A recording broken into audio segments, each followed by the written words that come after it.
One of the most important things with Pinterest is making sure that you are constantly adding new pins so that people, can find you and then go to your websites or wherever you link out. Because with Pinterest, as I've said before, you can put any link on any one of your pins. So today, I want to show you exactly how I can make literally unlimited pins for t-shirts in specific, or not even t-shirts, but for mugs, basically anything for print on demand. And I want to show you exactly how I do that step by step. So before I do that, before I go onto the computer and I show you exactly how to do that, please don't forget to smash that like button. And if you are new here, then please subscribe. It means the world. And it just means you can watch more videos. I mean, you can watch videos anyways, but it just is nice. Right, let's move to the computer and I want to show you exactly how to create pins and what tools and what apps I use to create Pinterest pins.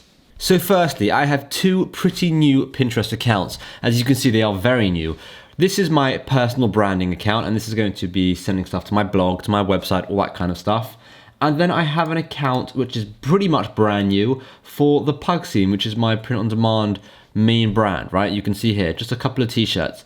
Now, what I want to do is I want to show you how I use Canva to create literally unlimited designs. And my aim, and I only started a few days ago, but my aim is to try and do 10 new pins every single day. And I'm going to eventually hire someone to do this for me, but 10 new pins every single day. And I've already seen on my personal account, if you go back to my personal account here, you can see it says 1,300 views, monthly views. When I first did it, it was at 400. So within a week, it's already more than doubled, which I think is really cool and really powerful. And it just goes to show how big Pinterest can actually be. So what I'll do is I'll go to Canva, okay, and I'll search for Pinterest. And you can see Pinterest pin comes up, and this will give you the recommended size, 1000 by 1500 pixels. We can click create a blank Pinterest pin. Now, what's really important here is you want to stick to certain themes. So for example, you've got here, this is my one, right? So under saved, I can see all of my different categories. So if I go to a specific category like drop shipping or building a website, you'll see I've got this gray theme with this kind of font and the curly font and like the cartoon kind of pictures, right? And then these blue ones are more for print on demand. And then the orange one is for Etsy because Etsy is very orange. So you really want to kind of put a theme to each of your different categories, if that makes sense. So with print on demand, right, we need to find out how we can create as many as possible, as many pins as possible. And that's where Placeit comes in. So I use Placeit and I use Canva. So I have a pro Canva account, which is, I believe, $9.99 a month. I did this so long ago, I don't even remember how much I pay anymore. And what that allows me to use all of the different pro fonts. You can see it's got a little thing there, and you can see these are the ones I use most often, right? I like being able to use all of these pro fonts, and as well as that, it allows me to use unlimited images. Now, I know there's this whole thing around Canva. Can you use Canva images on a t-shirt, on a mug? And the answer is, I don't know. And I don't think anyone truly knows, because Canva are very weird with their rules on what you can and can't do with commercial use. However, you can 100% use whatever images you want on a Pinterest pin. You don't have to worry about copyright at all, okay? Don't have to worry. And that is why I like the Pro account, because the Pro account allows me to use so many different types of images for my Pinterest, and that's what I need. I need as many images as possible. Now, as well as Canva, I also use Placeit. Now, the reason I use Placeit is because when selling t-shirts, mugs, masks, hoodies, whatever it may be, we need mock-ups, right? And this is their mock-ups. They've got a huge library of mock-ups. Okay, and by the way, I just want to quickly say, if you want to get access to Placeit, there is a link in the description. Yes, it's an affiliate link. It's a little kickback for me for making these videos, but as well as it being an affiliate link, it's also 15% off discount. So you get a huge discount off of the actual monthly or yearly subscription. But what do I do? So I will go over here and I'll go to t-shirts, and I will find a couple of different mock-ups that I like. So let's say it's a kids t-shirt, right? And I want to, click the kids t-shirt. You can see it's already got the Pinterest kind of 1000 by 1500 pixels to it, right? And then you want to add an image. So let's just add any image for the time being.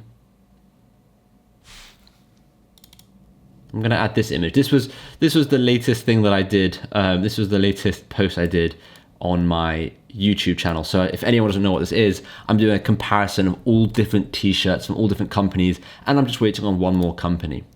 But anyways, this is what it will look like. Okay, now I know this is a terrible design, but this is what it looks like. We can then change the color of the t-shirt to whatever we want. So let's say it's black, right? And now what we'll do is we'll just download. Okay, and then that will start downloading over here, and then we'll go over to Pinterest, okay, and well, we've clicked create a blank canvas, and that leads us to this, okay. And now in my uploads, you can see I've already got quite a few different ones in my uploads. For example, this is a cool one in my uploads. Now, one thing I love about Canva Pro is the background remover. It makes my life so much easier. So for example, if I go to effects, I can click background remover. It will take a couple of seconds because it needs to really figure out what it's removing, but you should end up just with a t-shirt. And look at that. That is literally absolutely perfect. And one of the pins that are doing quite well on my account right now, I'll show it to you. So let me crop this. Once we've cropped this, we click done, right? And what it's doing is, so what I did is I angled it a bit, I made it slightly bigger. I choose a background color that was a similar kind of pink. So you go to whatever color I want. And I went to that color, which is quite a nice color. It kind of looks like it's floating there, which is exactly what I want. And then on top of that, I added a square. So what I did is I added a square, and then I angled that as well. And I made it slightly bigger. And then I put this behind, right? And I made sure it was on the right level, put that in the middle. And then I changed the square to potentially white so that it stands out even more. Or maybe not white, but maybe a different variation of pink. Let's have a look. That's nice. I actually kind of like that. And then you can add some lines, you know, literally this is what you need to do multiple times a day if you want to try and blow up your Pinterest. So once adding a line, I can change the thickness of the line. I can then move the line all the way over. And this like frames it nicely. Now, I think that would look better if that was white. So let's make that white. Let's duplicate this. That little button over there, and then bam, that is a perfect Pinterest pin.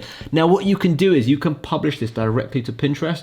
I personally like to download it, right? But let me just go back to Placeit. Now that the mock-up is ready to be downloaded, I'm gonna show you exactly how it all works. So once downloading this, you see it shows up over there in the bottom left corner.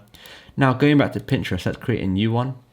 And what we'll do is we'll go to uploads over here. We'll drag this to the upload section. Right, and once doing that, we can click it and we can see it's right here. Now we can do the background remover. However, sometimes it's nice just to have an image, right? It looks really good. Now that looks like a professional, well, it is a professional photo. And this in of itself could be a Pinterest pin. Now, one thing that's really cool about Pinterest is adding words to describe what you're selling is really nice. So, you know, you can add a heading saying, you know, limited edition, right? And then you can change that font to literally anything you want. I love this font a lot. I just don't know why, but I really like it. Anyway, so you can literally, you know, do that.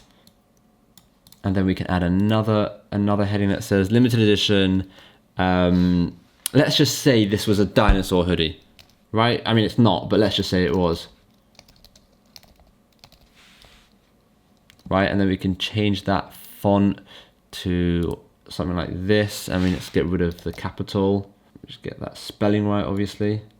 And then that looks nice. Okay, and now what we need to do is we need to add some sort of thing so we can see that writing a bit better. So we can add a little box, right?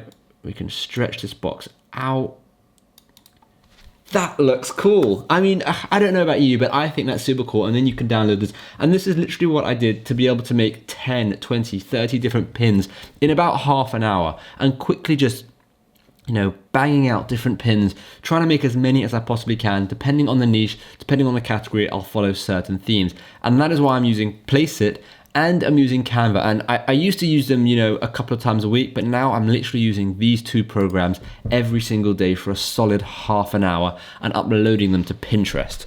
So that is exactly how I would create Pinterest pins for my Pinterest account. Now, my Pinterest account is very new, so I'll keep you updated on how it's doing, you know, if it's working, if it's not working. At the moment, based on the current pins I've uploaded, it seems to be working, just solely based on the fact that my views have doubled. I'm getting new followers to Pinterest every single day. So clearly it is working. I now just need to double down and do more and more and more. So make a little aim for yourself. Try and do 10 pins a day for a whole month and just see if that makes any difference at all. Now, if you want to watch a more in-depth tutorial about Pinterest, how I upload pins, the types of titles I use, you can check that out over here at the top. It will also be at the end of this video.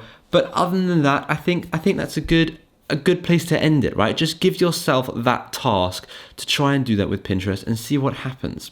Thank you so much for watching. And again, if you want to watch it, it's just over here. You can watch the full Pinterest tutorial and there'll be more Pinterest videos coming out really, really soon. Thank you so much for watching.